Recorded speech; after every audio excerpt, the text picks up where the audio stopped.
I'm Kelcie and this is Taz. NU06A2, temperature of a cat. So first get temperature, you're going to make sure you get a little bit of lube, not too much, but like enough to get your full thermometer tip covered so that you know it's not painful for the animal. And then make sure it's turned on, and you're gonna have someone help you hold, and you're gonna lift their tail. Just enter the rectum slowly.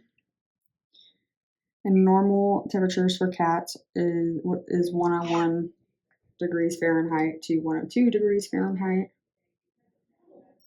Oh, his is a little low. It's actually 99.9 is what that says. Maybe he's stressed out, but okay. I'm gonna make sure off. Make sure it's all good for the next patient. Make sure it's turned off. And then his was 99.9 for Rascal. And then initial. And that's it.